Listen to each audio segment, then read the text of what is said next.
Yeah. This kind of has been my few tips and tricks as I've hopped into Listenwise.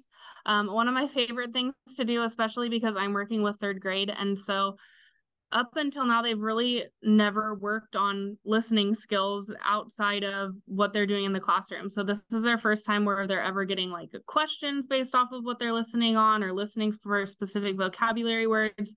And so that filter option of story length honestly changed my life. So being able to filter it down to 30 seconds or a minute, it really made, I used to search through for hours trying to find one that was a minute long so I could build their stamina a little bit. But that really helped me.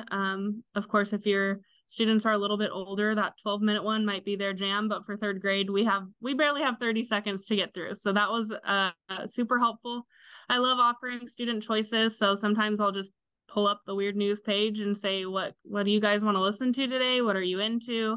I have like teacher juniors or student jobs of the week, and sometimes I'll give them the opportunity to choose birthdays, anything to give them those choices, classroom votes. There's also an option to favorite and tag certain news articles that you find or podcasts that you find.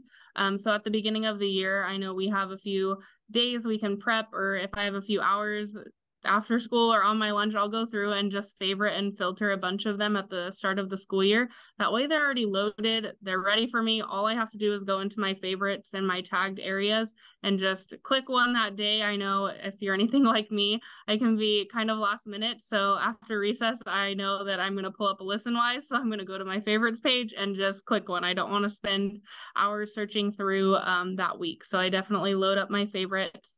And I use my tags to filter or tell myself quickly about how long they are. So of course, weird news is going to be short, but once I start to filter them into longer time frames, I'll label them 1 minute or 2 minutes. That way I can know which ones are ready for my kids. Same thing with connections to curriculum. It's already kind of been touched on, but it's really easy to search like what animals you're studying or different curriculum things.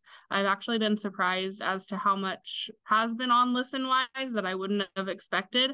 Like when we started our BATS unit yesterday, I didn't think that Listenwise would have anything super useful on BATS.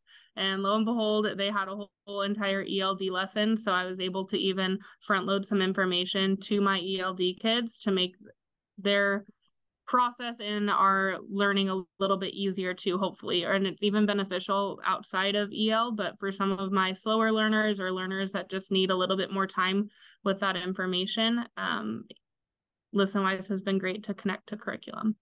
The other thing that I love about Listenwise is you can reach out to them and they will absolutely take any thoughts or advice from teachers. And so I feel like this is one app or one type of curriculum that really listens to teachers and here's what you need. So I actually reached out to a person on campus just asking, hey, can Listenwise do this? Do you know how to filter by story length? I really need that in my life. And she reached out to Listenwise for us and got that implemented. And so, like I said earlier, it changed my life. And I think that they are really willing to work with teachers. So kudos to Listenwise, and I hope that some of those tips and, oh my goodness, it's the end of the day, tips and tricks were helpful.